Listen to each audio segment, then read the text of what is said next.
নমস্কার বন্ধুরা, ট্রাভেলার ক্ষমাশ্রী চ্যানেলে আপনাদেরকে মকর সংক্রান্তির শুভেচ্ছা। আজ আমার গন্তব্যস্থল জয়দেব। বন্ধুরা, আপনারা কি কখনো গিয়েছেন জয়দেব মেলায়? আপনারা কি জানেন জয়দেব মেলা কেন বিখ্যাত? এর ইতিহাস কি রয়েছে? অনেকেই হয়তো এখনো জয়দেব মেলায় যাননি, নাম তো নিশ্চয়ই শুনেছেন, এবং জয়দেব সম্বন্ধে আমাদের অনেকেরই এখন জানা আছে। এই মেলাটি হয় বীরভূম জেলার কেন্দুলিতে মকর সংক্রান্তি অর্থাৎ পৌষ সংক্রান্তিতে। জায়গাটি আগে নাম ছিল কেন্দুবিল্ল। জায়গাটিতে জয়দেবের জন্মস্থান বলে ধারণা করা হয়। প্রচলিত বিশ্বাস মতে এখানকার অজয় নদীর তীরে কাদম্বখণ্ডী ঘাটে আছে জয়দেবের জন্মস্থান। এখানে রাধা গোবিন্দের সুন্দর টেরাকোটা মন্দির আছে। উল্লেখ্য যে জয়দেব গোস্বামী ছিলেন গীত গোবিন্দের রচয়িতা এবং লক্ষণ সেনের নবরত্ন সভার একজন সভাকবি। শুনেছি এখানে পশ্চিমবঙ্গের বিভিন্ন এলাকার বাউল এবং নানান কীর্তন গানের আসর বসে। এই জন্য এই মেলাটি বাউল মেলা বলেও পরিচিত। এছাড়াও দেশ বিদেশ থেকে বহু লোকের সমাগম ঘটে এখানে। বন্ধুরা, আমি পৌঁছে গেছি জয়দেব বাস স্ট্যান্ডে। এখান থেকে মন্দিরের দূরত্ব 10 কিলোমিটার। মন্দিরে যাবার জন্য আপনারা অটো কিংবা টোটো পেয়ে যাবেন। সামনেই দেখতে পাচ্ছেন জয়দেব তোরণ। এই জয়দেব মেলা এবং জয়দেব ধাম সম্বন্ধে জানতে হলে আমার সম্পূর্ণ ভিডিওটি আপনারা দেখুন।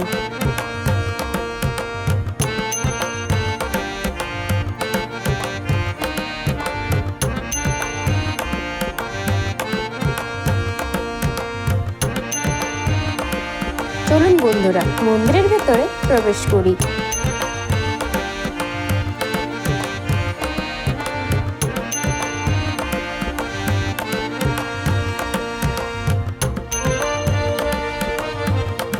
এই মন্দিরের ভেতরে রয়েছে কবি জয়দেব ও পদ্মাবতীর মূর্তি এবং রাধা গোবিন্দের মূর্তি। বেদিতে যে শ্লোকটি লেখা রয়েছে এটি স্বয়ং শ্রীকৃষ্ণ গীতগোবিন্দ গ্রন্থটিতে লিখে রেখেছিলেন।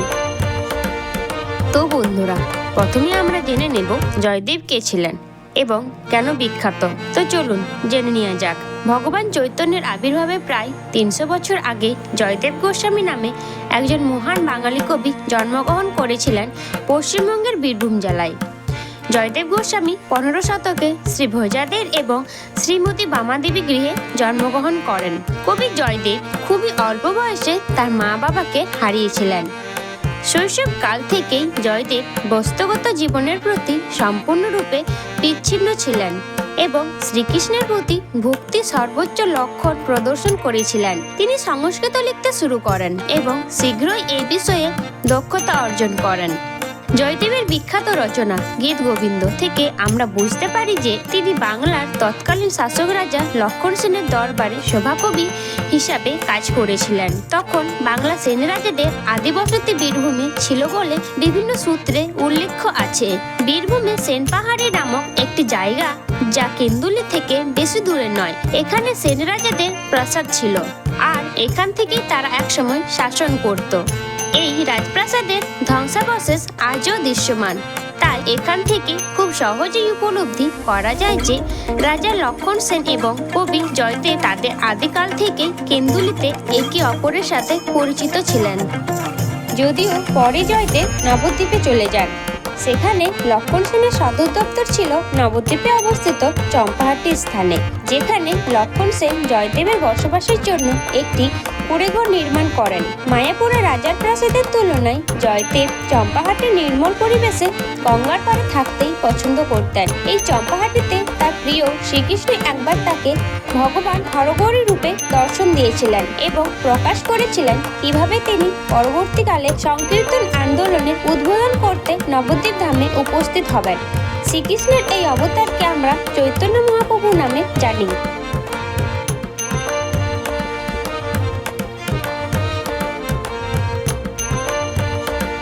এবার আমরা জানব কবি জয়দেব এবং পদ্মাবতী বিবাহ কিভাবে হয়েছিল। কবি জয়দেব যখন নবদ্বীপ ধামে ছিলেন সে সময় তার প্রভু শ্রীকৃষ্ণ তাকে পুরীর জগন্নাথ ধাম যাওয়ার নির্দেশ দেন। প্রভুর নির্দেশ নিয়ে জয়দেব জগন্নাথ পুরীর উদ্দেশ্যে যাত্রা করেন। আবেগে আপ্লুত হয়ে তিনি হাসি কান্নার আনন্দে দিন কাটাতেন। জয়দেবের সংস্পর্শে এসে বহু মানুষ রূপান্তরিত হয়ে তার অনুসারী হয়ে ওঠে। পুরীতে থাকাকালীন জয়দেব প্রতিদিন জগন্নাথ দেবের দর্শন করতেন। অন্যদিকে উড়িষ্যা এক প্রত্যন্ত গ্রামে সুদেব নামে এক ব্রাহ্মণ ছিলেন। তিনি সন্তান না পেয়ে অত্যন্ত হতাশ ছিলেন। তিনি ভগবান জগন্নাথের কাছে প্রার্থনা করেছিলেন এবং প্রতিশ্রুতি দিয়েছিলেন যে যদি প্রভুর কৃপায় তার একটি পুত্র সন্তান হয় তবে তিনি সেই শিশুটিকে জগন্নাথপুরীতে প্রভুর সেবক হিসেবে নিযুক্ত করবেন, আর যদি একটি কন্যা সন্তান হয় তবে তিনি মন্দিরে প্রভুর দাসী হিসেবে রাখবেন। লোকটির প্রার্থনা স্বীকার করেন প্রভু। পরে সেই ব্রাহ্মণ ঘরে সুন্দর কন্যা সন্তান জন্ম হয়। তার নাম পদ্মাবতী রাখেন। কয়েক বছর পরে যখন পদ্মাবতী তার যৌবন লাভ করে, ভগবান জগন্নাথ ব্রাহ্মণের স্বপ্নে আবির্ভূত হন এবং তাকে জয়দেব গোস্বামীর সাথে তার কন্যা পদ্মাবতীর বিয়ে দেওয়ার নির্দেশ দেন। ভগবানের নির্দেশ পেয়ে সুদেব এবং পদ্মাবতী অবিলম্বে পুরীধামের উদ্দেশ্যে রওনা দিলেন। অনুসন্ধান করতে গিয়ে তারা জয়দেবকেও খুঁজে পেলেন এবং দেখলেন তিনি এই জড় জগৎ থেকে সম্পূর্ণ বিচ্ছিন্ন বলে মনে হচ্ছে। ব্রাহ্মণ ভগবানের কাছ থেকে যে নির্দেশ পেয়েছিলেন তা প্রকাশ করলেন জয়দেবের কাছে এবং পদ্মাবতীকে জয়দেবের হাতে তুলে দিতে চান, কিন্তু জয়দেব বিবাহের জন্য প্রথমে রাজি হননি। তিনি যুক্তি দিয়েছিলেন যে তার পারিবারিক বিষয়ে জড়িত হওয়ার তার কোনো ইচ্ছা নেই এবং পরিবারকে টিকিয়ে রাখার জন্য তার কোনো অর্থও ছিল না, এমনকি তার একটি নির্দিষ্ট বাসস্থানও ছিল না। এই কথা বলে জয়দেব ব্রাহ্মণের অনুরোধ প্রত্যাখ্যান করার চেষ্টা করেছিলেন, কিন্তু ব্রাহ্মণ ছিলেন নিরলস। তিনি ব্যাখ্যা করেছিলেন যে একটি সর্বোচ্চ প্রভু যিনি তাকে আদেশ দিয়েছিলেন এবং এভাবে তিনি তার নির্দেশ অমান্য করতে অসহায় ছিলেন। এই বলে তিনি জয়দেবের কাছে পদ্মাবতীকে ত্যাগ করে নিজের গৃহে ফিরে আসেন। জয়দেব যখন পদ্মাবতীকে বোঝানোর জন্য চেষ্টা করলেন, পদ্মাবতীও উত্তর দিলেন তিনি ইতিমধ্যে তার কাছে তার হৃদয় সমর্পণ করেছেন। এইভাবে অনিচ্ছা সত্ত্বেও জয়দেবের কাছে পদ্মাবতীকে বিয়ে করা ছাড়া তার কোনো উপায় ছিল না। এরপর আমরা জেনে নেব কবি জয়দেব গীতগোবিন্দ কিভাবে রচনা করেছিলেন। জয়দেব দিনরাত শ্রীকৃষ্ণ ও শ্রীরাধিকার প্রেমময় বিনোদনের কথা চিন্তা করতেন। তিনি গীতগোবিন্দ রচনার জন্য ভেতর থেকে অনুপ্রেরণা পেয়েছিলেন। তার সেই বিখ্যাত বই ভগবান শ্রীকৃষ্ণ এবং তার প্রিয় গোপীদের মধ্যে প্রেমময় আদান প্রদানকে বিশ্লেষণ করেছিলেন।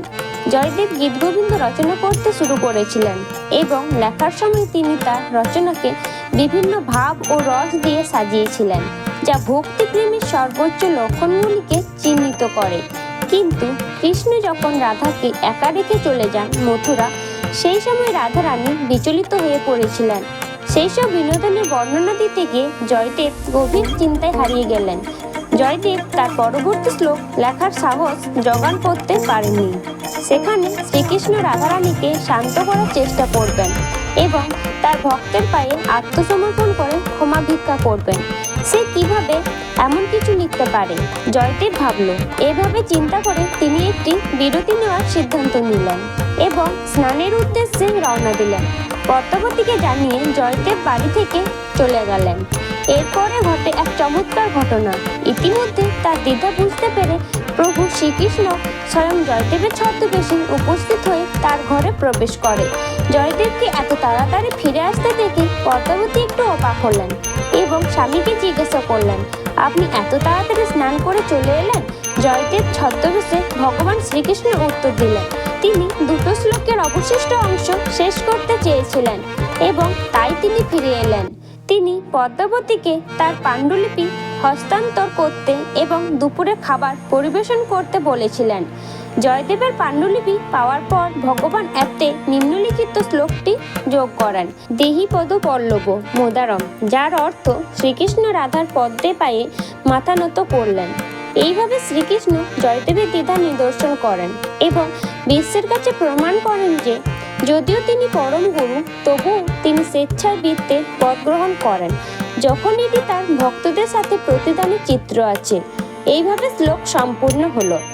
সম্পূর্ণ শ্লোকটি হলো সরোবরল খণ্ডনম মম শিরসি মণ্ডনম দেহিপদ পল্লবম মোদারম। ভগবান জয়দেব ছদ্মবেশে তার পদ্মাবতী রান্না করা খাবারে আস্বাদন করলেন এবং অত্যন্ত প্রশংসা করলেন। তার মধ্যাহ্ন ভোজন শেষ করে ভগবান বিশ্রাম নিতে ভেতরে গেলেন এবং পদ্মাবতী তার মধ্যাহ্নভোজ শুরু করলেন। অন্যদিকে স্নান সেরে ফিরে আসে প্রকৃত জয়দেব গোস্বামী। তিনি দেখেন পদ্মাবতী তার দুপুরের খাবার গ্রহণ করার আগে মধ্যাহ্নভোজ গ্রহণ করেছেন। তা দেখে তিনি একটু অবাকই হয়েছেন। অন্যদিকে জয়দেবকে আরেকবার ফিরে আসতে দেখে পদ্মাবতীও একেবারে হতভম্ব হয়ে গেলেন।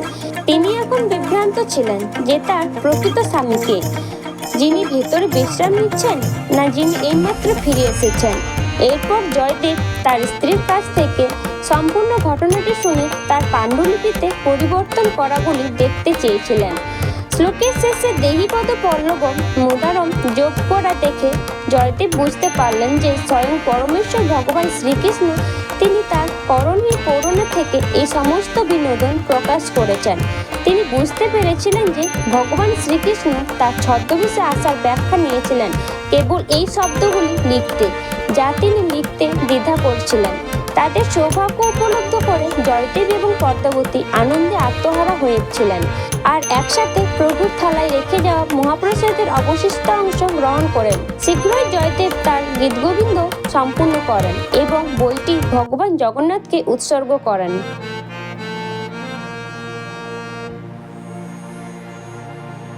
এবার আসি এই জয়দেব কেন্দুলিতে কিভাবে মেলার সৃষ্টি করেন আর মকর সংক্রান্তির দিন এখানে মা গঙ্গার আসার পেছনে কি রহস্য রয়েছে। কথিত আছে কবি জয়দেব প্রতি বছর মকর সংক্রান্তির দিনে মকর স্নান করতে যেতেন কাটোয়াই গঙ্গায়। একবার তিনি খুব অসুস্থ হয়ে পড়েন। এই দীর্ঘ পথ পাড়ি দেওয়ার তার পক্ষে সম্ভব হয়নি। রাতে তিনি স্বপ্ন দেখেন তার জন্য মা গঙ্গা ওইজান বেয়ে অজয় নদীতে এসে মিলিত হয় আর অজয় নদীতে স্নান করলে গঙ্গা স্নানের ফল পাবে কবি জয়দেব। স্বপ্নে কবি জয়দেব মা গঙ্গাকে জিজ্ঞাসা করলেন, আপনি যে আসবেন তা আমি কি করে বুঝবো? এই কথার উত্তরে মা গঙ্গা জানান, মকর সংক্রান্তির দিনে ওজানে আমি যখন ভোরবেলা আসবো সেই ওজানে তুমি দেখতে পাবে একটা জবা ফুল। সেই জবা ফুলের দেখা পেলে তুমি জানবে আমি এসেছি।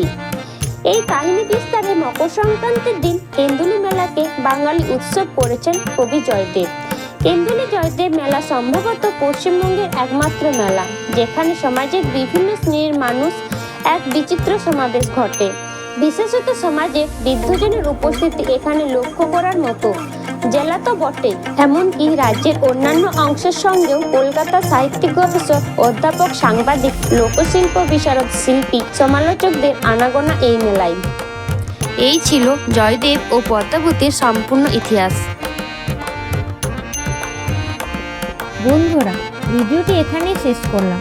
ভিডিওটি যদি ভালো লাগে লাইক, কমেন্ট, শেয়ার করবেন এবং চ্যানেলে যারা নতুন ভিউয়ার্স তারা চ্যানেলটি অবশ্যই সাবস্ক্রাইব করে আমাকে সাপোর্ট করবেন। আবার দেখা হচ্ছে নতুন কোনো এক জায়গায় নতুন ভিডিও নিয়ে। ততক্ষণে আপনারা সুস্থ থাকুন, ভালো থাকুন।